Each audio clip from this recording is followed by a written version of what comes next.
Birinciden бүткүл ааламды жок жерден жараткан, ошол заттын буйругу менен таң атып да күн баткан, чыныгы жаратуучу Аллах Таалага чексиз мактоолор болсун.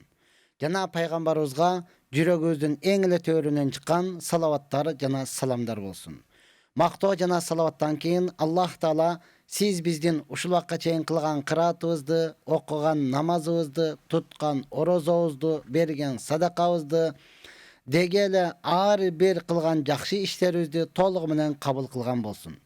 Ошонун негизинде пендечилик кылып, инсандык кылып, билип билбей кылган күнөөлөрүбүздү, чоң кылган жана кичине кылган күнөөлөрүбүздү, ачыктан ачык кылган, ошондой эле жашыруун кылган күнөөлөрүбүздүн бардыгыны Аллах Таала түп тамыр менен кечирген болсун. Чындыгында Аллах Таала мээримдүүлөрдүн мээримдүүсү, Аллах Таала ырайымдуулардын ырайымдуусу, Аллах Таала кечиримдүүлөрдүн кечиримдүүсү. Ушундай улуу болгон Аллах сиз биздерди жок жерден жаратты, кычыраган күч берди, акыл эс берди, өңү түс берди, ушунчалык сулуулук берди. Жана эки дүйнөдө бактылуу болсун деп дин берди. Жана Аллах Таала Кур'ан-ы Каримде өзү ачык айтты: "Вала ин шакарутум ла азиданнакум." Эгерде силерге берилинген нерсеге силер шүгүрчүлүк кыла турган болсоңор, анда мен силерге сөзсүз көйүтүп берем деди. Ошондон урматтуу Насихат радиосунун угуучулар, сиздердин назарыңыздарда кайрадан эле мен Бактияр Шарапов, алхамдулилла, бушул жаңы жылда 2022 жылдын 5-күнүндө кайрадан сиздер менен жолугуп отурганыбызга Аллах Таалага чексеген мактоолорду айтабыз жана пайгамбарыбызга салават жана саламдарды айтабыз. Бүгүнкү сабагыбызда мына ушул шүгүрчүлүк туурасында сөз кылабыз. Андыктан биз менен бирге болуңуздар. Албетте туугандарга айтсаңыздар, биздин жыштык 90 жана 9 жыштыгындабыз. Урматтуу туугандар, жана кызыктырган суроолоруңуздар болсо, биздин WhatsApp номерибиз болот, аларга дагы берсеңиздер болот. Андан кийин урматтуу тууган, албетте бүгүн бизде жакшы сөзүбүз бар. Ата бабабыздан калган той болот, тойдун эртеси дагы болот дегендей, чынында эле жаңы жыл дагы болду, анын эртеси дагы болду. Өлбөгөн жан үчүн мына ошентип 2022 жылдын 5-күнүн дагы бүгүн жашап койдук. Бул күн кетти.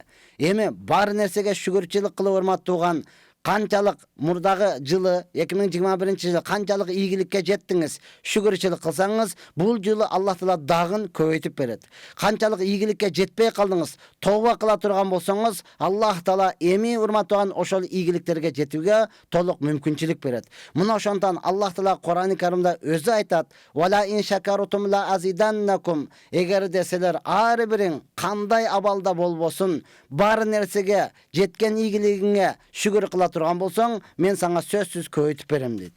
Эгерде шүгүрчүлүк кылбасаңыз, наразычылык болсо, кайрадан эле мына ошол арыздануу, жек көрүү, жок болуп атат, кымбат болуп атат, болбой жатат, кантем мен эл эле антып атат, эл эле мынтип атат, мен эле калып кетип атам деп арыздана бере турган болсоңуз, Аллах Кур'ан-ы Каримде айтат: "Вала ин кафартум инна азабла шадид." Эгер силер шүгүрчүлүк кылбасаңар, анда менин азабым өтө каттуу дейт. Эгер бар нерсеге шүгүрчүлүк кылбастан, балким арызданып, кайрадан дагы өзүңүздүн арыз муңуңузду айтып, бар нерсеге шүгүрчүлүк кылбасаңыз, Аллах Таала андан 5 бетер абалга түшүрүп коюуга кадыр зат. Аллах Таала андан 5 бетер абалга түшүрүп коя алат. Ошондуктан сиз ушул кыйналган абалыңыздан чыгып кетүүнү каалай турган болсоңуз, анда көбүрөөк шүгүрчүлүк кылыңыз. Албетте биз буга чейин жалпы сөздөрүбүздү имандууларга, муъмин мусулмандарга ошондой эле акыйкатты угам, акыйкатты мен издейм, талап кылам деген адамдарга айтып келгенбиз. Дагы айтабыз, мен эмес, пайгамбарыбыз саллаллаху алейхи ва саллям өзү айткан. Имандуулар, муъмин мусулмандар туурасында пайгамбарыбыз саллаллаху алейхи ва саллям не дейт? "Ажибту ли амрил муъмин." Мен муъмин мусулмандын ишине ушунчалык таң калдым. Имандуу адамдын ишине, имандуу адамдын кылган амалына, жүргөн турумуна, жүрүш турумушуна ушунчалык таң калдым. Эмнеге? Амруху куллуху хайрун лаху. Себеби ал мусулмандын ар бир кылган иши, ар бир кылган абалы, ар бир жашап аткан күнү, көрүп жаткан күнү бардыгы ал адам үчүн жакшылык. Ал адам үчүн жакшылык. Ин асабахы хайрун фашакара кана хайран лаху. Эгерде ошол имандуу адамга, эгер ошол мусулман адамга бир жакшылык келе турган болсо, шүгүрчүлүк кылат. Алхамдулилла, Алла берди. Мен эмес, мен эч ким эмеспиз. Мен эч ким эмесмин. Аллах Тааладан келди деп шүгүр кыла турган болсо, муну үчүн сооп жазылат. Вайн асабаху шаррун. Жок. Инсан ойлогондой эле боло бербейт. Адам баласы каалагандай эле боло бербейт. Аллах Субхана Таала берип дагы сынайт, алып дагы сынайт. Аллах Субхана Таала ар кандай сыноолорду бере турмат турган. Эми сизге бир аз сыноо келип калды, оор абал келип калды. Бирөөгө карыз болуп калган болушуңуз мүмкүн, же болбосо ала турган жериңизге, ала турган нерсеңизди ала албай калган болушу мүмкүн. Болуптур, жакыныңыздан ажырап калышыңыз мүмкүн. Деги ар кандай кырсык болушу мүмкүн урматтаган. Ошондой келип кала турган болсо, эмне кылат? Ага сабыр кылат. Кана хайраллаху. Ошол сабыр, Алла мени сынап атат. Бул пендечилик ар бир инсандын башында бар. Бул боло турган нерсе. Алла мени канчалык деңгээлде экендигимди көргүсү келип атат деп сабыр кыла турган болсо, ага дагын сооп болот. Мусулмандын эч бир амалы текке кетпейт. Мусулман эч качан банкрот болбойт. Мына ошол амалына мен таң калдым деп пайгамбар саллаллаху алейхи вассалам айтат. Андыктан мени мусулман бир туугандарым, бардыгыбыз ар бир абалыбызга шүгүр кыла турган болсок, келген сыноолорго сабыр кыла турган болсок, анда сөзсүз Аллах Таала дагы сизге жакшылыгын көбөйтүп берет. Дагы сөзсүз сиз эмне кыласыз? Ийгиликтерге эртерээк жана оңоюраак жетесиз. Бул дүйнөдө дагы, ахиретте дагы бактылуу болосуз. Тескеринче, урматтуу менин бир тууганым, шүгүрчүлүк кылбасаңыз, шүгүрчүлүк кылбасаңыз, наразычылык боло бере турган болсо, Аллах Субхана Таала берген жакшылыгын дагы кайрадан алып кое берет. Ошондуктан ар бирөөбүз шүгүр кылууга үйрөнөлү. Ансыз деле өтө сонун заманда жашап атабыз. Алхамдулилла. Ооба, кымбатчылык дегениңиз менен урматтуу тууган, Аллах Субхана Таала мүмкүнчүлүк берди. Өткөнгө жылда 2021 жылдын акыры жагында мен айтып кеттим эле. Алла Таала мүмкүнчүлүк берсе, мен умрага кетип жатам. Келгенден кийин Кудай буйрса, кайрадан түз эфирде, кайрадан сиздер менен маектешкенге даярмын дедим. Алхамдулилла, барып келдик. Ал жерде дагы дүйнө жүзүдөн болбосо дагы бир 16-17 мамлекеттен адамдар келип умрага келип Мекке Мадинада ибадатын кылып атат. Алар менен олтуруп сүйлөсөң, алар деле айтат, бизде деле кымбатчылык, азыр дүйнө жүзүндө деле кымбатчылык болуп атат. Биз деле ушундай көтөрүлдү деп. Керек болсо Меккенин өзүндө, Мадинанын өзүндө бензин, ошол эле күйүүчү майлар ушунчалык кымбаттаган урматтуу тууган. Алар шүгүр кылып эле отурат. Ансыз деле Алла Таала берип атат. Ооба, бир аз кымбаттады деп коюп элечи. Демек бул бардык жерде бар экен, бизде эле эмес экен. Ана экөө келип эле кымбатчылык болуп кетти, не болуп атат, антып атат, туй ата өлдүк. Жок, урматтуу тууган. Ары бери сафар кылыңыз. Сафарда пайгамбарыбыз айткан шифа бар деген. Нары бери чыгыңыз, урматтуу тууган. Муну колуңуздан келишинче жөө чыгасызбы, төө менен чыгасызбы, кандай болсо акыбалыңызга жараша ары жакты, бери жакты карап көрсөңүз, андан кийин сиз түшүнөсүз, урматтуу тууган. Андан кийин шүгүрчүлүк пайда болот. Бирок кансы дагы бизде шүгүрчүлүк кылууга, толук урматтаган баш көтөрүп айтууга дагы деле бизде ушунчалык көп нерселерибиз бар экен, урматтаган. Ооба, кымбаттаты дегенибиз менен бүгүнкү күнү чайханалардан башыбыз чыкпай калды.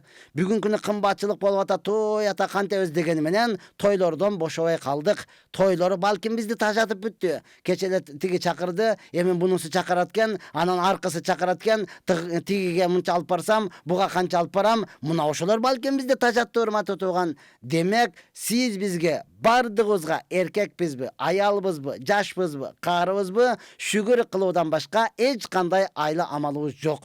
Ошондуктан урматтуу менин бир туугандарым, дагы айтам, эгер шүгүр кыла турган болсок, Аллах Субхана Таала бардыгыбызга өзүнүн ийгилигини, өзүнүн жакшылыктарыны дагы көбөйтүп бергенге даяр. Бирок сиз шүгүр кылганга даярсызбы, даяр эмессизби? Маселе мына ошол жерде турат, урматтуу тууган. Андыктан бардыгыңыз, машалла, шүгүр кылайлы. Аллах Субхана Таала өлбөгөн жан үчүн ушундай деңгээлде жеткирди. Эми ийгиликке эртерээк жетем дей турган болсоңуз, сиз, урматтуу тууган, абалыңыз кандай акыбалда болбосун, анысыга карабай туруп, дин жагынан өзүңүздөн жогорку жакты караңыз. ийгиликке эртерээк жетесиз, шүгүрчүлүктү оңоyраак кыласыз.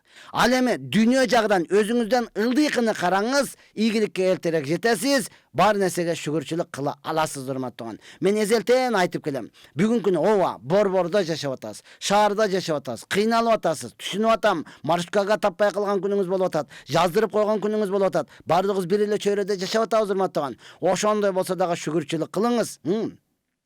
Кичине тоо кепечелик үйүңүз барбы, шүгүрчүлүк кылыңыз. Анткени канча адам бүгүнкү күнү үйү жок, квартирада жашап атат. Эшикти ачса эле жолго, чоң көчөгө чыгып кала турган квартирада жашап атат. Ошондой болсо дагы квартирада жашап атасызбы, шүгүрчүлүк кылыңыз.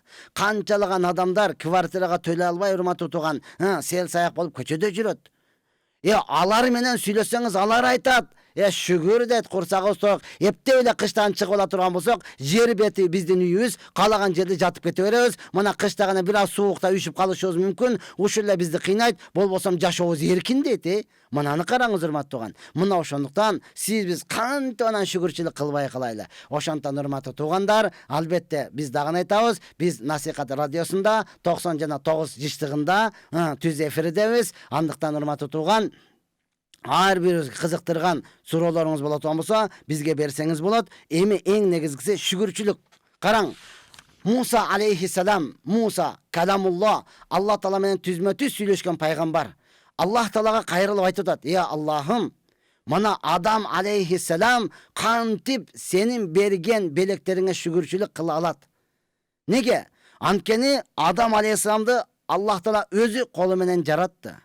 Өзүнүн рухудан рух, жан берди.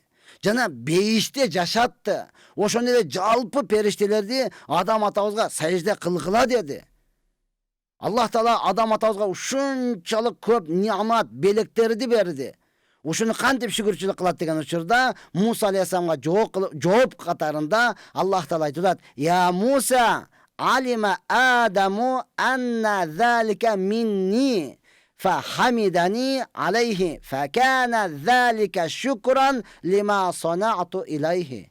Musa, Adam атабыз, Адам алейхиссалам, мына ушул нерселердин бардыгын Алладан деп билди.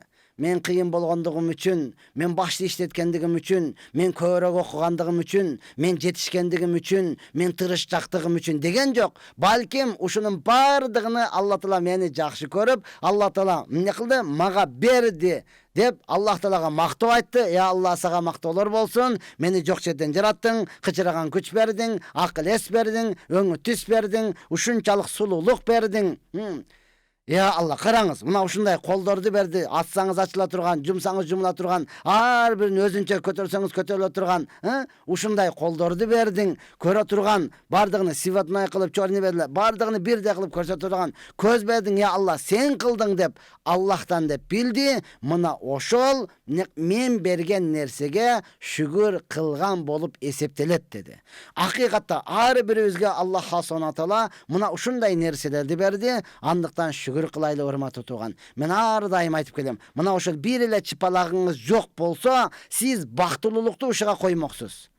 Адамдар чыпалагыңыз жок, калган адамдар бар экен, көрүп таң калмаксыз. Бергесең, мынан чыпалагы бар экен. Кана көрсөтсөң деп колун карап, чыпалагын карап, кандай бактылуусуң, чыпалагың бар сенде деп. Сен бир бактылуулуктун бардыгын чыпалакка коймоксуз ма туган. Бүгүнкү күнү алхамдулилlah мына ошол нерсе бар, кадырына жетпей жатабыз, шүгүрчүлүк кылбай жатабыз. Мына ошондон ар бирөөбүз бар нерсеге шүгүрчүлүк кыла турган болсок, толугу менен аракет кыла турган болсок, иншалла Аллах субхана таала дагы көбөйтүп бергенге, Аллах субхана таала дагы сизди ийгиликтерге жеткиргенге, Аллах таала дагы сизди бул дүйнөдө дагы, ахиретте дагы бактылуу жашашыңызга Аллах таала сөзсүз жардам берет. Сөзсүз сиз ошол деңгээлге жете аласыз.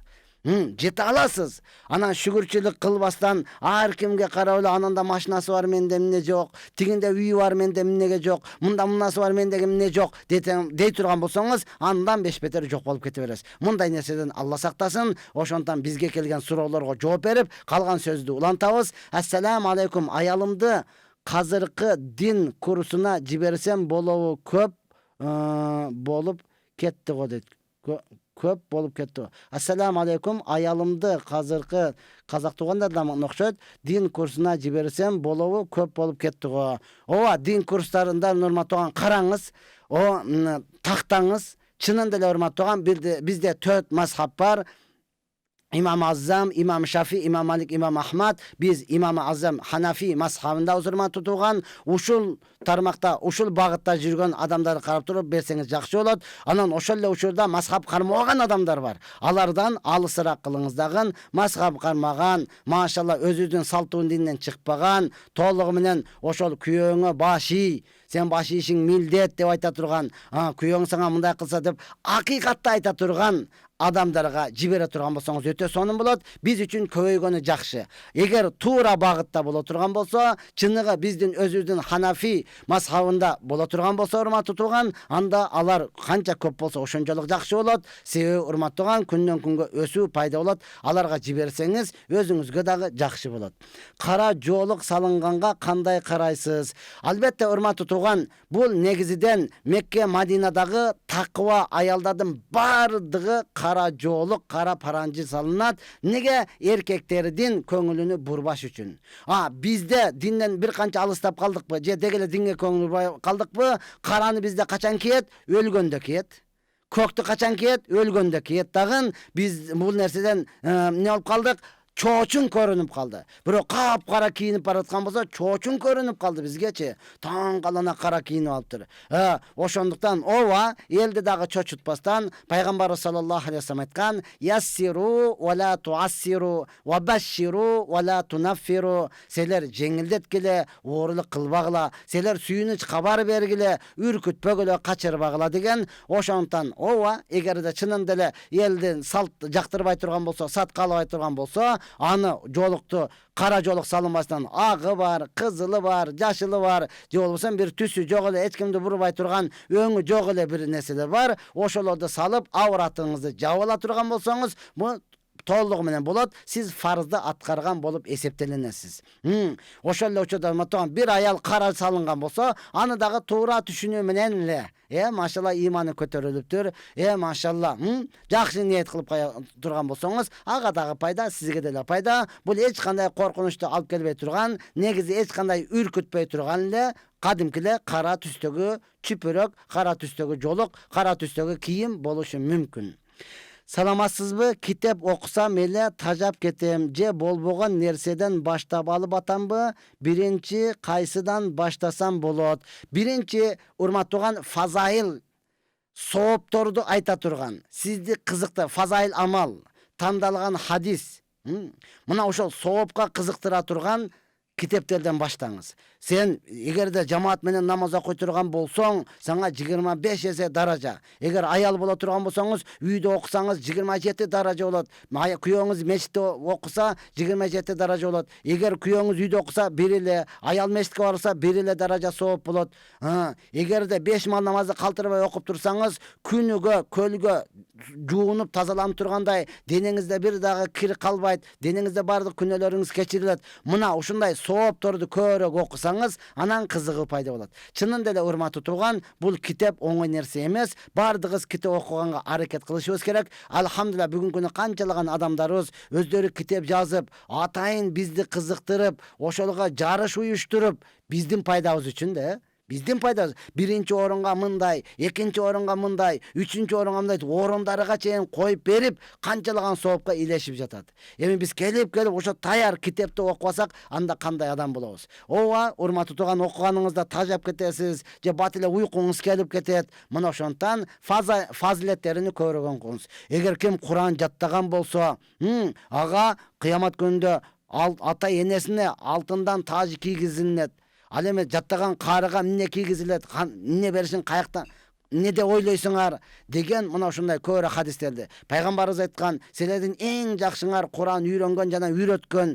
Мына ошогон жакшы фазилеттерин көбүрөөк окусаңыз, анан иншалла кызыгып кетесиз. Ачканда эле бул күнөөнү кылсаң дозокко түшөсүң, бир намазды каза кылган болсоң 80 жыл азапталасың дегенди окусаңыз, сиз эмес, мен деле окугум келбей калат. Себеби инсан бул бүткөн турбайынбы мен, болду эми эмне болсом ошол болайын деп туруп тажап калат. Ошондой болбошлук үчүн сиз эң birinci oşol fazaylama tandalgan hadisтерди окуй турган болсоңуз, иншалла Аллах Таала мүмкүнчүлүк берет, калган китептерди окуп кете аласыз. Ассаламу алейкум бактыяр адамlar. Аллахым сизден разы болсун. Сонун сабак өтүп жатасыз. Амин, амин, амин. Ва алейкум ассалам, рахматуллахи ва баракату. Аллах Таала сиздерден дагы разы болсун. Албетте сиздер бар, анан биз бар. Сиздер талап кылгандыгы үчүн биз бир аз болсо дагы даярданып, билген нерсебизди айтып келе жатабыз. Буга эң чоң салымын кошкон сиздер. Албетте сиздерде талап бар, анан биз келебиз урматтаган. Сиздер талап болбосоңуздар, биз дагы сиздерге окшогон кандимки адамбыз. Мен деле тирилик кылып калайын, мен деле иштеп калайын, мен деле бутума туруп алайын, мен деле жакшыраак үйдө жашайын, мен деле жакшыраак кийин кийин деп туруп, биздин дагы эмне кылат? Нафсибиз ал нерсени каалайт. Бирок алхамдулилlah сиздердин дуаңыздар менен, сиздердин талабыңыздар менен Алла мүмкүнчүлүк берип атат. Кудай буйрса, сиздер дуа кылып, талап кылып турсаңыздар, иншалла мен ниет кылдым. Быйыл ушул 2022-жылды калтырбастан мүмкүн болушунча келип, ар жума ушул 3-күнү 7-ден 8-ге чейин билген нерсемди сиздер менен бөлүшүүгө мен толук бекем кылдым, бекем ниет кылдым, урматтуу тууган. Сиздер дагы дуа кылып туруңуздар. Ассаламу алейкум устаз. Үйлөнгөн күнү нике тойду ошол күнү өткөрүш керекпи? Кеч кирип кеткен болсо. Не дейт? Үйлөнгөн күнү нике тойду ошол күнү өткөрүш керекпи? Бул не деген сөз? Ассаламу алейкум устаз. Үйлөнгөн күнү нике тойду ошол күнү өткөрүш керекпи? Кеч кирип кеткен болсо. Сурооңузга түшүнбөдүм. Үйлөнгөндө өзү нике кыйган, ошол үйлөнгөн болот. Үйлөнгөнүңүз өзү нике кыйды болуп эсептелинет. Ал кеч кирип кетеби, башка болуп кетеби, айырмасы жок. Анан той өткөрүшүңүз шарт эмес. Албетте урматтуу тууган, никеленип жаткан болсо, эмне кылат? Кошуналарды, жакын туугандарыны 5-6 чакырып туруп, мына ал жигит үйлөндү. Же мына ал кызыбыз турмушка чыкты. Эми буга жуучулукка келбегиле. Эми буга кызыкпагыла, мунун башы бош эмес деп туруп, жарыя кылып коюу гана. Анан той кылуу эч бир той шарт эмес. Эч бир той шарт эмес, урматтуу тууган. Ассаламу алейкум устаз. Мен намаз окуп жатканда Фатиха сүрөсүнүн аягына негедир эснейм. Бул жаман эмеспи? Албетте жаман нерсе, урматтуу тууган. Ошондон сиз эснегенде пайгамбарларды эстесеңиз, эснебей каласыз. Пайгамбарлар бирөөсү дагы эснеген эмес. Бул эснештик негизи шайтандан, чүчкүрүшлүк Аллах Тааладан, урматтуу тууган. Чүчкүргөн жакшы нерсе, эснеген албетте шайтандан болот. Ошондон пайгамбарларды эстесеңиз, сиз эсиңизге түшүрүң. Пайгамбарлар бирөөсү дагы эснеген эмес. Пайгамбарларды ойлоңуз. Макулбу? Анан эснебей каласыз, Кудай буйрса. Саламатсызбы? Хижаб менен кафеге, тойго барса болобу? Албетте, урматтуу тууган, эң негизгиси аял заты көчөгө чыкканда ошол хижаб менен чыксын. Ошол эле учурда тойго барып алып туруп, анан хижаб менен кадимкидей эле жахилдерге окшоп алып туруп, бийлеп дикаладыган кылбасын ал жерде. Аны корудогон болуп эсептелинет. Урматтуу менин бир туугандарым, албетте биз сакал коебуз, биз эмне кылабыз? Хижаб кийебиз. Эмнеге ошол арам нерселерге не болсун, тосук болсун, арам нерседен тоссун деп турупчу. Эгер мына ал жок болсо, менде деле барып туруп дикаладыган кылганга, менде деле болот турат, менде деле нафси бар. Ушу сакал жок болсо, жоолук жок боло турган болсо, Алладан эч кандай айырмаң жок. Ошондуктан, урматтуу туугандар, негизиден тойго барганда, базарга барганда аял заты хижаб менен барсын. Хижаб деген сөз калган эркектерге өзүнүн кооздугуну, өзүнүн сулуулугуну көрсөтпөсүн. Эми албетте тойго барганда дагы, ресторанга, кафеге, тойго барганда аялдар менен отура турган болсо, эркектер менен отура турган болсо, мына ал шариятка ылайыктуу нерсе болот. Ошондон мен молдо башым менен чынында эле адамдар адал той кылыш кыйын, мындай кылыш өтө оор, мындай болбойт дегендиги үчүн 2,5 жыл ушул молдо башым менен тамада болуп иштеп, тойлорду апарып көрсөтүп бердим да. Манандай кыласыңар, манандай кыласыңар. Болду, эми ушинте бергиле. Алхамдулилlah, бүгүнкү эле ошол эле ырчы Майрамбек Осмонов айтсаңыз, сонун кылып не кылып өткөрүп берет. Ошол эле акындарыбыз бар, Идрис акыныбыз бар ал эми четке чыгып кетти окуш үчүн. Алла Таала ийгилик берсе келет. Ошол эле Жеңиш бек автомат акын деп коебуз. Ошол эле калган акындарды ушинтип өткөрүп бер десеңиз, алар тамада болуп туруп, сонун кылып өткөрүп бере алат. Калгандарыбыз бардыгыбыз тойлорубузду ушундай кылып өткөрүүнүн аракетин кылайлы. Себеби той берип атасыз, эркек дагы жегенде кадимкидей эркин отуруп жесин, тойго барды. Аял дагы отурганда кеңири отуруп жеп, ошол жерден чыксын. Себеби бизди аралаштырып салат, бири-биринин оозуну карайт, же чындап эле толук жей албайсың, курсагың ач, бир аз ооз тийип эле өзүнчө анан ачка калганбы, бул тамак көргөнбү дебесин дегендиктен гана ачкадан тойдон кете турматпаган канча тамактар ысыраф болуп кетет. Мына ошондуктан хижаб кийгендер ооба тойго бара берсин, бирок эркектер менен аралашпаса, музыка болгон жерде болбосо, музыка болгондо ойнобосо жакшыраак болор эле. Саламатсызбы? Хижаб менен кийинки суроо. Кандайсыздар? Менин түшүмө көп өзүмдүн өлүгүмдү жана мүрзөлөрдү көрөм. Анан дагы мүрзөгө коюлган эстеликтер кире берет. Эмне кылсам болот? Түшүңүз түлкүнүн богу. Эч качан коркпоңуз. Албетте өзүңүз дем салып жатыңыз. Уктаганда өзүңүзгө дем салып жатыңыз. Анан ошол түштү көргөн болсо, түштүн дуасын окуңуз. Түштүн дуасы: Я Аллахым, мени шайтандын жамандыгынан жана түшүмдө көргөн нерсенин жамандыгынан сактагын деп дуа кылыңыз. Кудай буйрса, булар мындай түштөрдү көрбөй каласыз, түш көргөнгө дагы жетишпей каласыз. Мен таң кала берем да адамдаргачы, түш көргөн ушунчалык бекерчисизби? Түш көрдүм десе эле таң калып, кантип сен түш көргөнгө жетишесиң да? Түш көргөнгө, ооба, түш көргөн жакшы нерсе, урматтуу тууган. Түшүңдө бейишти көрсөң, түшүндө сахабаларды көрсөң, түшүндө пайгамбарларды көрсөң, түшүндө Аллахты көрсөң, түшүндө дин менетин көрүп дават кылып жүрсөң, өтө сонун нерсе. Ошондон түш жөнүндө айткандык үчүн, урматтуу туугандар, эскертүү. Биздин устаздарыбыз, биздин аалымдарыбыз, биздин илимдүүлөрүбүз элибизге, жерибизге, мамлекетибизге ушунчалык күйгөндүктөн күндүзү дагы мээнет кылат. Түнкүсүн дагы бир аз уктап туруп, түндө туруп алып, ыйлап дуа кылат. Сиздин тирүү жүргөнүңүздө дагы эгер таанып көрүп жүрбөсө, отурган жерде дават кылат. Тааныбай, жетпей, алыста калган же алысыраак калган болсоңуз, керек болсо түшүңүзгө кирип дагы дават кылат. Намазыңды башта, мына жаманыңды ташта деп, керек болсо түшүңүзгө кирип дагы дават кылат. Качан сизде талап боло турган болсо, качан сиздин жүрөгүңүз таза боло турган болсо, урматтуу тууган. Бул акыйкат нерсе, бул бар нерсе. Мына ошондуктан ар бирөөбүз не кылайлы? Өзүбүздү таза кармайлы, жатарда дуаларды окуп жатайлы. Эгер жаман түш көрсөңүз, анын дуасыны кылыңыз. Жакшы түш көрсөңүз, мунун дагы дуасыны кылыңыз. Ар биринин өзүнүн дуасы бар, урматтуу тууган. Ошону кылбагандыгыбыз үчүн андан кийин биз ар нерседен кыйнала беребиз. Аллах таала мындай кыйынчылыктардан өзү чыгарган болсун. Кандайсыздар? Менин түшүмө кийинки суроо болсо берип койсоңуздар жакшы болот. Эгер жок боло турган болсо, урматтуу тууган, акыйкатта түш менен негизи эч кандай нерсе чечилбейт. Бирок инсан таза боло турган болсо, албетте Аллах Субхана Таала жакшы нерсени берет, кандай эле сахабаларга, пайгамбардын досторуга берген сыяктуу. Саламатсызбы? Жолдошум менен мамилебиз келишпейт. 50ден ашканда ажырашкандан уялып бирге жашайбыз. Жакындашпай ушинтип жашай берсек шариатта туура келеби? Жок, урматтуу тууган. Я Аллах Таала өзү ийгилик берсин. Эми 50ден ашканда ооба, турмуш өткөндө мен өзүм келинчеге менен отурсам, бизде деле болот да, эмичи? Бир аз алды эле таарынгансып, огороддун аркы башына отуруп алды, мен берки башында отурсам, Аллахтан болуп бирөө телефон чалып калды да. Телефон чалып 68ге кирген апа экен. 68ге кирген апа экен. Ал дагы чалы менен абышкасы менен урушуп кетиптир. Азыр кетип калсам болобу дейт. Каяка кетесиз 60га келгенде? Десем, кызымдын үйүгө барам, анан ошол жакта небелеримди карап турсам, өзүгө келип калабы дейт.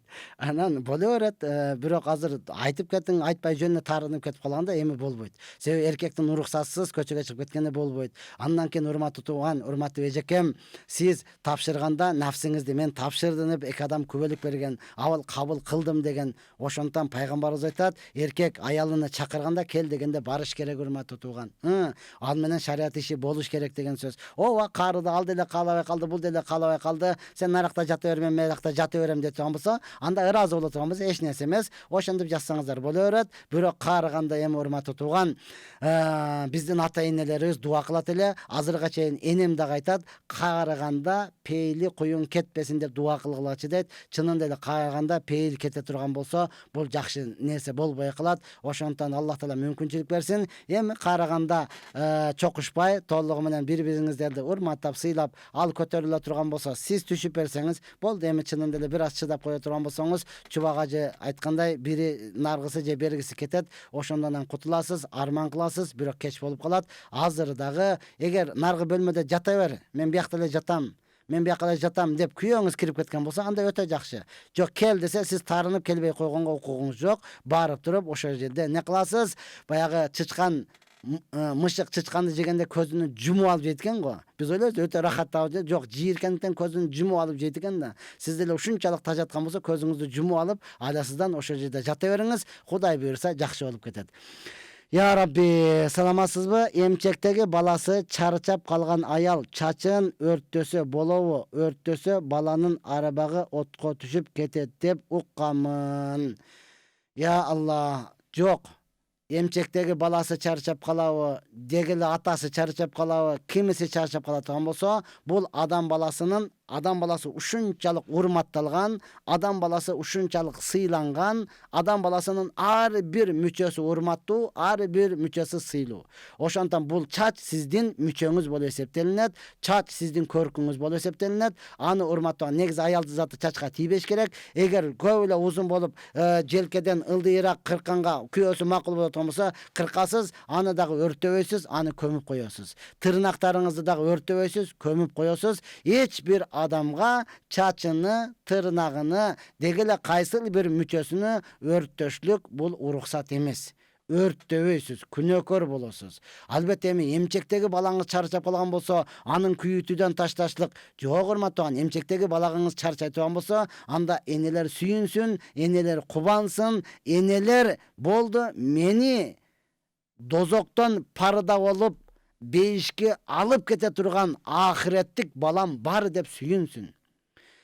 Ооба, жаш наристе эмчекте жытыга той элексиз, ушунчалык көтөрүп кыйынчылык менен көз жарып алдыңыз эле, жакшы көрөт элеңиз. Алла сизден дагы жакшы көрөт экен, эртерээк алып кетти. Ал сөзсүз бейишке түшө турган сиздин ахиреттик балаңыз болот. Ага эч кандай кайгырбастан, балким кубаныңыз урматтуу турган, балким сүйүнүңүз. Анткени пайгамбарыбыз саллаллаху алейхи ва саллям айткан, кимден 3 наристеси дүйнөдөн ошентип жаш кезинен өтүп кете турган болсо, ал адамдын бейишке кириши важип деген. Сахабалар экөөчү дегенде экөө болсо дагы, бирөөчү дегенден уялышкан, урматтуу турган. Мына ошондон алар эмне кылат? Сизди иншалла дозокко парда болуп, атам кирмейинче, апам кирмейинче мен эч качан бейишке кирбеймин. Мени дагы эмне кылган? Антпесе алар кирбей турган болсо, мени дагы тозокко таштаган дейт. Алла Таала адилеттүү зат, эч качан ал наристени тозокко таштабайт. Аны менен кошо сизди дагы бейишке алып кирип кетет. Ошондон ага сабыр кылыңыз. Сабыр, пайгамбарыбыз айткан,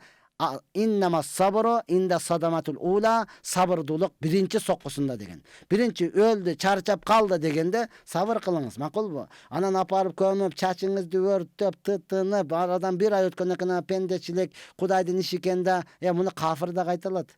Мунун иманы жок да кайталат. Имандуусузбу? Ошону биринчи соккусунда сабыр кылыңыз. Алла Таала бардыгыбызга жеңилдик берсин. Эмчектеги чарчап, кийинки сурооду берсеңиздер жакшы болот.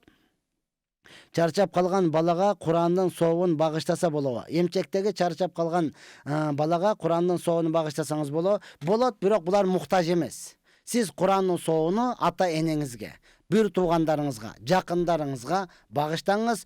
Жок, алхамдулилlah, ата энеңиз тирүү, керек болсо чоң ата, чоң энеңиз тирүү. Анда ошо тирүү кезинде ошолорго дагы багыштай бериңиз, урматтууган. Адамдар менден таң калып сурайт, кече ажылыкка барганда, умрага барганда менен сурайт. Куран 7 жол таваф кылып, сону кимге багыштайбыз дейт. Мага багыштагыла десем таң калат. Сиз тирүүсүз го дейт. Тирүү кезинде багышта, эртең өлгөндө ала кетсин аны, урматтуу тууган. Тирүү кезинде багыштай бериңиз. Ошолор муктажыраак. Мен муктажмын, урматтуу тууган. Тирүүлөргө дагы багыштасаңыз болот. Жаш эмчектеги балдар, булар күнөөсү жок, булар муктаж эмес. Ассаламу алейкум. Гусул ала турган сууга кол салып койсо болобу, ысык же муздак экенин билиш үчүн? Ооба, эгер колуңузда нажас жок болсо, бир аз учуну салып билсеңиз болот, урматтууган.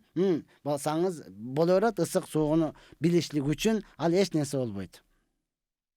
Ya Rabbi, albatta urmatgan ötө sonun surolar, kerekli surolar urmatgan. Çınında da kebir surolardı bergende siz emes men delе ойлонуп калып атам. Çınında эле урмат тутган билбеген нерсени билгендерден сурашлык, бул өзү илимдүүлүк урмат тутган. Эгер билбесеңер билгендерден сурагыла деп Аллах Хасанга өзү өкүм берген. Ошондуктан сөзсүз билбеген нерселерди сурап, билип, үйрөнүп, ошого амал кыла турган болсок, Аллах Таала сизге дагы, мага дагы толук жардам бере турмат турган. Аллах Хасан Таала сизди дагы, мени дагы ийгиликке жеткирет. Ассаламу алейкум. Сүйгөн кызыма кандай мамиле кылыш керек? Мага азыр жооп бериңчи. Азыр сизге жооп берем урматтаган. Сүйгөн кызыңызга ата-энеңизди жөнөтүңүз. Сизди дагы сүйө турган болсо, эртерээк үйлөнүңүз. Анан бардык колуңуздан келген жакшы мамилеңизди ошого кылыңыз. Жок, ата-энеңиз билбейт, анын дагы ата-энеси билбейт, же болбосо ал сизди сүйбөйт, ага подход кыла бербең, ага чуркай бербең, күнөөкөр болуп эсептелесиз. Күнөөкөр болосуз. Ооба, урматтуу бизде көбүнчө айтылат, сүйүү өзү никеден кийин башталат, чындыгы сүйүү. Чындап эле нике болгондон кийин, анан чындап эле жакшы көрүп, урматтап сыйлаган болсоңуз, сиз чындап эле сүйгөн болуп эсептелесиз. Никеден кийин анан кийин адашыптырмын, шашылып алыптырмын дейт турган болсоңуз, анда урматтуу туган кеч калып калган болосуз. Ошондуктан эң биринчи сиз не кылыңыз? Аракет кылыңыз дагы. Чындап эле жакшы көргөн болсоңуз, ата-энеңизди жуучулукка жөнөтүңүз. Ал менен көрүшүңүз, жаккан болуп экөөңүздөр бири-бириңизге дал келген болсо, эртерээк үйлөнүңүз. Анан кандай мамиле кылып, жакшы мамиленин кандайын кылсаңыз дагы ал татыктуу. Бардык жакшылык ишке ошол сүйгөнүңүз татыктуу, бардык жакшы мамилеге татыктуу. Ошол колуңуздан келишинче жакшы мамилеңизди кыла бериңиз. Ya Rabbi, mına ошондой кызыктуу суроолор менен биргеликте алхамдулилла биз Насихат радиосунда 99 жыштыгында сүйлөшүп жаткан учурубуз. Урматтуу менин мусулман бир туугандарым, акыйкатта биз ар дайым Кудай буйрса, мына ошол ар жуманын 3-күнүндө саат 7-ден 8-ге чейин ушул сиздер менен түз эфирде баарлашууга, билген нерсебизди айтышыбызга буйрса даярбыз. Ар дайым биз менен бирге болуңуздар. Анан бул жерде айтылган сөздөр Кудай буйрса ушул Марватовнун өзүнүн YouTube'дагы каналынан, ошондой эле биздин Нарк медиа каналыбыздан кайталап көрсөңүздөр болот. Кийинки чыгышыбызга дагы билбеген суроолоруңузду жазып даярдап койсоңуз дагы болот. Студияда бензин канча экен устаз? Саудияда бензин канча экен? Саудияда 2,5 риал экен. 2,5 риал болгондо аздын биздин акча менен доллар көтөрүлдү. Биздин сом менен 23, 46, 52 сом болуп калат экен. Мына ушундай 52 сом. Алардын өкмөтү дагы толук түшүндүрүптүр. Биз мына ошентип экономикабызды көтөрүп алайлы деп элге дагы туура түшүнүк бериптир. Эл бензин кымбаттады дейт. Биздин акча менен 56 сом болуп калат. 55, 56 мына ошондой. Анан алардыкы чынында эле, я Алла, ушунчалык машина көп, бензиндери таза, бир бензиндин бир саларканын жыты чыкпайт. Ошончо машина бир түтүн көрүнбөйт. Мен ойлоп калдым, алардын 92си биздин 98 дейли болсо окшойт деп элечи. Канчалык кымбаттаган, бирок ошондой болсо дагы алар не кылат? Шүгүрчүлүк кылып туруп кенен. Ага караганда бизде андан дагы кененирээк. Себеби биз тойдо эле, бир эле тойдо өзгөчө улак бергенде, өзгөчө урматтаган кафе, ресторанга барганда каалагандай чачып атабыз го. Анан дагы не жетпей атат. Ошондуктан айтам, бардыгы шүгүрчүлүк кылайлы. Иманды күчөтүш үчүн эмне кылыш керек? Ажеке, имандын сөзүнү көбүрөөк сүйлөш керек. Кайсы нерсе жок болсо ошол нерсеге менет кылыш керек да, туурабы? Ошондой эле иманды күчөтүш үчүн сиз имандын сөзүнү көбүрөөк сүйлөңүз. Калгандарга даават береңиз. Канчалык деңгээлде билесиз, ошондой эле. Имандын сөзү эч качан бир кассета болбойт. Бирөөгө айтсаңыз, кечеле айтыңыз, дагы айта бересиңби? Алланын улуктугу, иман сөзү айта бериңиз. Сахабалар, пайгамбардын достору бири-бириге айтат эле, кел имандашалы дейт эле да. Кел, мен сага билген нерсемди айтып берейин, билет, наргы деле билет, ал деле буга айтып берет. Ага айткан сайын, урматтуу менин бир тууганым, биз айтканда бирөөдү үйрөтөйүн, башкарайын, тартипке салайын эмес, мен өзүм оңолоюн деп айтабыз да.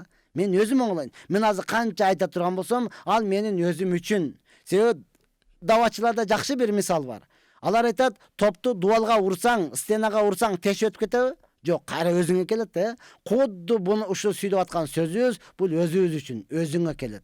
Biz dagы alsız, pendebиz. Ооба, Аллах хасонада кичине өзгөчөлөп илим берген. Илимimiz барылышы менен бирете, периште эмеспиз, үлгү эмеспиз. Бизде кемчилик толтура, күнөө дагы дал ошондой толтура. Бирок билип коюңуз, урматтуу, аалымдар дагы күнөөкөр экен. Ооба, күнөөкөр, периште эмес. Илимдүүлөр дагы күнөөкөр, урматтуу. Бирок Аллах Таала хадиси кудусда айткан, мен ушулардын күнөөсүнү кечирейин деп илим бергенмин деген. Күнөөсүн кечириш үчүн гана Алла Таала илим берген. Ошондон алардан илимдүүлөрдөн тилиңизди тартыңыз, аларды көп гыйбат кыла бербеңиз. Жакшы жагы болсо алыңыз, жаман жагыны жаап коюңуз.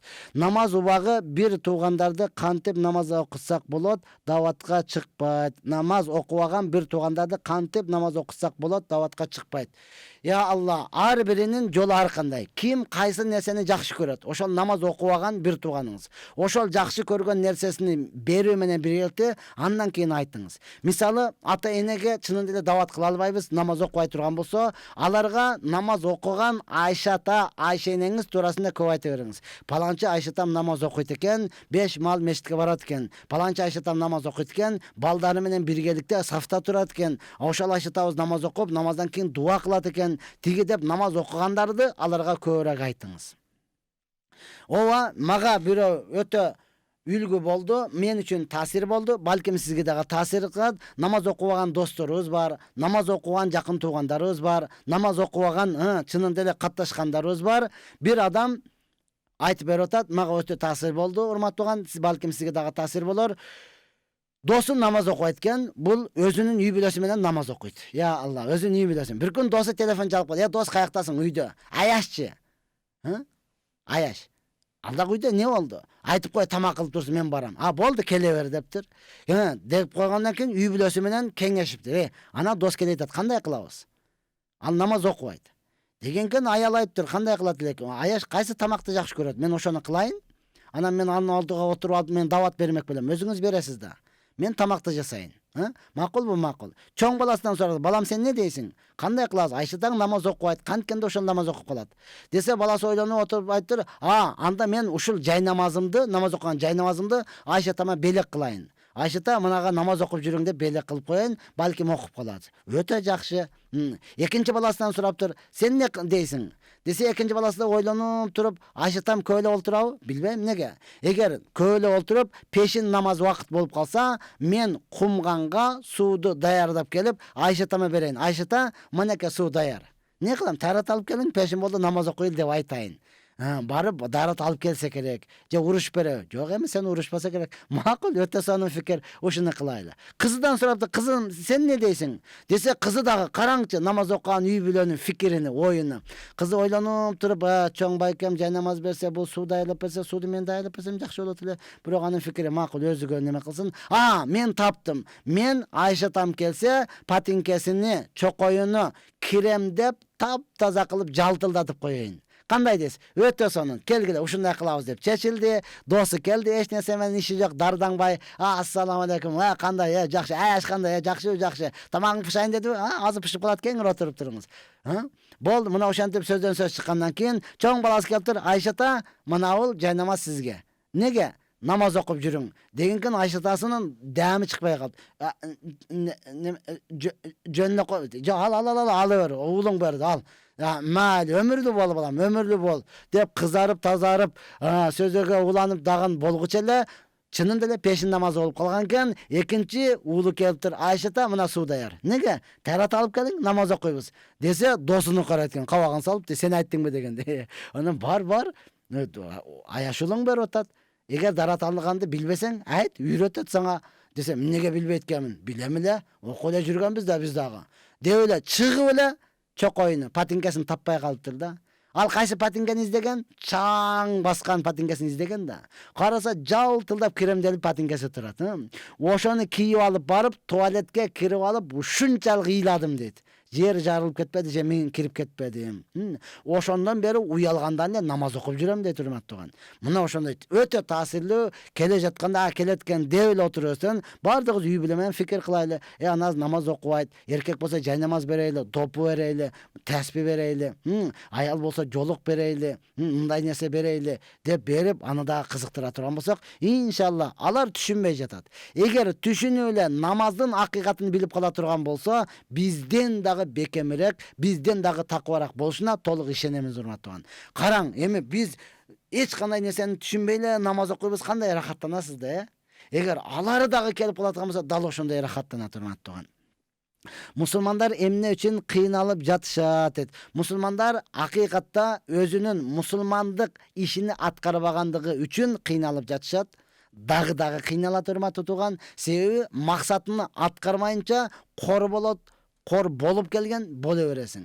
Ошондон Алла Таала пайгамбарларды эмне максатта жөнөткөн? Ар бир мусулман ошол пайгамбардын ишини кылмайынча, деги эле сахабалардын ишини кылмайынча, мурдагы үммөт кайсыл жолдо оңолгон, кайсыл жолдо даражасы көтөрүлгөн, кайсыл жолдо ийгиликке жеткен мусулман ошол жолго түшмөйүнчө кыйнала берет, азаптала берет, кор боло берет. Ошондон ар бирибиз келген максатыбыз Аллах Тааланын өкүмдөрүн аткарышлык, пайгамбар саллаллаху алейхи вассаламдын сүннөтүн бекем кармап, ошол өзүң жакшы көргөн нерсени башка бирөөгө айтып жеткиришлик. Качан мына ошол амалды кыла турган болсок, андан кийин урматтууган бар болсо шүгүрчүлүк, жок болсо сабырдуулук, Алла менен байланышуу болот, Алла менен мамиле кылуу болуп эсептелет. Мурда айтканмын, дагы айтам, эгерде азыр 25 жаштагы бала, жок, 15 жаштагы бала, 15 жашар бала 25 жаштагы балдар менен бирге өсүп чоңойгон болсо, ал баланын түшүнүгү, ал баланын кыргызору бардык 15 жаштагылардан жогору болот. Эми өзү менен тең 15 жаштагы балдарга келип, манандай кылайлы, мындай кылайлы десе, баары таң калат. Ой, ананы кара, чоң атамдай эле сүйлөйт го, киши ваш дейт. Неге? Алардын акылы жетпей турматы тууган. Эми ким китепке көп окуса, ким китеп менен байланышы көп болгон болсо, мунун даражасы, мунун деңгели китеп окубаган бардыгынын деңгелиден жогору болот. Я Алла, эми кимдин байланышы Алла жана анын элчиси пайгамбарыбыз боло турган болсо, ааламда мындай деңгел жок. Мындай түшүнүк эч жерде жок. Ошондон бардыгыбыз Аллах Тааланын өкүмүнө, пайгамбар саллаллаху алейхи вассалам сүннөтүнө кайтуунун аракетин кылайлы. Жөнөкөй эле айыл башчы депутаттар менен, министр менен жүргөн болсо, ал айыл башынын неси түшүнүгү, ал адамдын айткан сөздөрү бардык айыл башчылардан жогору болот. Мына ошондон мүмкүн болушунча жогорак менен байланышып, жогорак менен жогорку деңгелдеги зат менен мамиле кыла турган болсоңуз, иншалла кыйналбайсыз, иншалла бекем руханий рахат менен жашайсыз. Алла ыраазы болсун устаз. Амин. Аллах Таала сиздерден дагы, бизден дагы бардыгыбыздан ыраазы болсун. Аллах Субхана Таала мүмкүнчүлүк берсин. Аллах Субхана Таала бардыгыбыздан ыраазы болсун жана бардыгыбыз Аллах Тааладан ыраазы болойлу. Алла ыраазы боло турган амалдарды кылайлы, анан Аллах Тааланын ыраазычылыгын талап кылып сурайлы. Мына ошондон урматтуу менен мусулман туугандарым, акырында айта турган сөзүбүз албетте оңолойлу өзүбүз. Бардыгыбыз өзүбүз оңолойлу. Мен оңолоюн. Мен оңолсом бүткүл аалам оңолот. Бардыгыбыз шүгүрчүлүк кылайлы. Алхамдулилlah, өтө сонун заманда жашап атабыз. Пайгамбар саллаллаху алейхи вассалам айтат, эки Алланын берген өтө чоң неаматы бар, бирок адамдардын көпчүлүгү мындан кафилетте. Муну билбейт. Биринчиде ден соолук, экинчиси бош убакыт. Адамдардын көпчүлүгү муну билбейт. Бош убакыт бул телефон чукулап, телефон ойноп, WhatsApp'ка кирип, же болсо Facebook'та отуруп, ошондон 5 саат, 10 саат таңдатып бере турган нерсе эмес. Урматтуу, бош убакытыңыз балдыбы? Кичине болсо дагы Куран окуп, кичине болсо дагы дуа кылып, кичине болсо дагы сежде кылып кала турган учуру. Андан кийин ден соолук. Акыйкатта ата бабабыз бул туурасында ачык айткан, биринчи байлык ден соолук, экинчи байлык ак жоолук дегендей. Чынында эле ден соолугуңузду барында ганимат билип калыңыз, ошону өтө чоң байлык деп туруп, ушул экөөнө шүгүрчүлүк кылып калыңыз. Ансыз деле мына Чилдеде кышта олтурабыз. Аалымдарыбыз айткан, кыш мезгили момундар үчүн Алланын берген рахматы. Алланын берген рахматы кыш мезгили. Неге? Түнү узун болот, Булар түнкү намазды окуйт, тахажжуд намазын окуйт. Күндүзү кыска болот, булар орозо кармайт деген урматтаган. Май айында келгенде эле телефон чалып каласыз го. Устаз кышында кармап берсе дагы болобу деп. Карма, мына кыш келди. Канча карзың бар? Карма, ошол карыздарың бүтүндөй төлөп берип кой. Түн узун тахажжуд намаз окуп коюңуз, Аллахтан сурап коюңуз урматтуу тууган. Акыйда деген эмне жооп берип коесузбу? Акыйда деген сөз негизи сөздүк мааниси байлоо деген.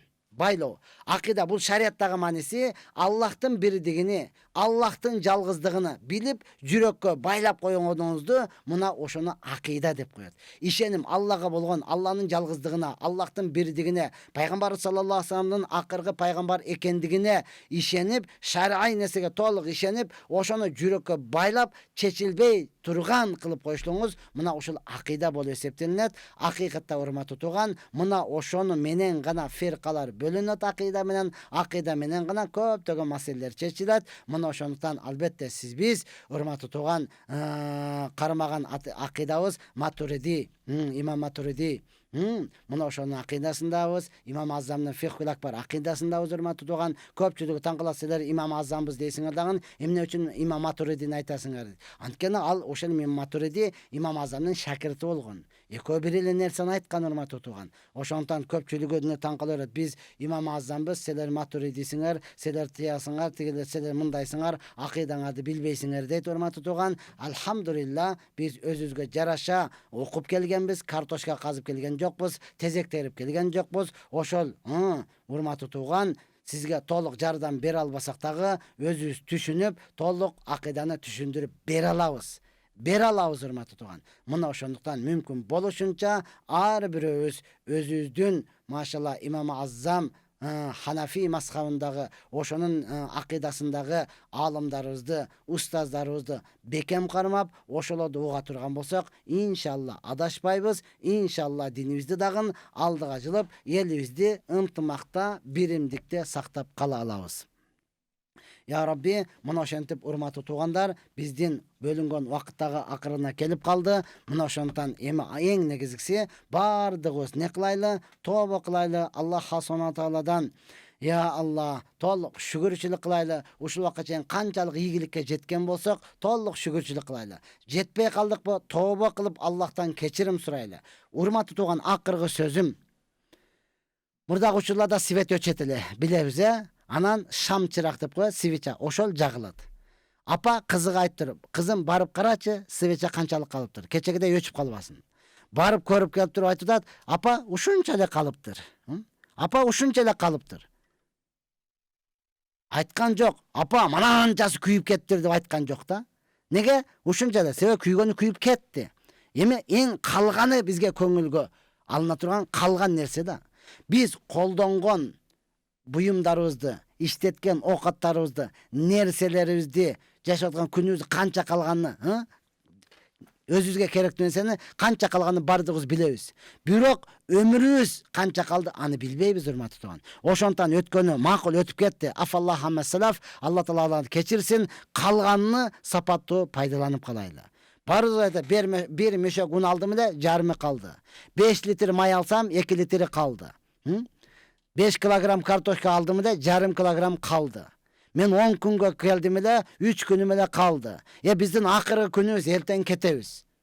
Бир мамлекеттен экинчи, же бирөөнүн үйдөн өзүң үйүңгө, 1 сааттан кийин кетем. Айта аласың, бирок биз канча убакыт жашай алабыз? Канча калды? Анысы белгисиз. Ошондуктан урматтуу туугандар, акыркы калганына толук шүгүрчүлүк кылуу менен биргеликте сапаттуу өткөрүүгө Алла таала өзү жардам берсин. Илахи амин. Я Rabbi, ушундай жерге жеткиргениңе шүгүр, адам кылып жаратканыңа шүгүр, ырыскы бергениңе шүгүр, көргөзгөн күнүңө шүгүр, берген белектериңе шүгүр, пайгамбар саллаллаху алейхи вассаламдын үммөтү кылып жаратканыңа шүгүр. Я Аллахым, пайгамбар саллаллаху алейхи вассаламды өңүздө көрбөдүк, түшүбүзгө киришини Аллах насип кылгын. Акыркы кыяматта пайгамбарыбыздын шафаатын насип кылып, жаннаттан орун берип, ошону мен менен биргеликте өзүңдүн жүзүңдү көрүштү Алла өзү насип кылгын. Rabbana atina fid dunya hasana wa fil akhirati wa qina azabannar. Ya Rabbi, elibizge, жерибизге, мамлекетибизге, кошуна мамлекеттерибизге тынччылык бергин. Ya Allah'ım, кошуна мамлекет казак bir туугандарыбыздай Allah'ım тынччылык аракетти. Ya Allah'ım, ушуларды тынччылык менен, ынтымактык менен, биримдик менен, эч кандай кан төгүлбөстөн, эч кандай өлүм житим болбостон, ya Allah'ım, эсен аман ушулардын иштерини оңой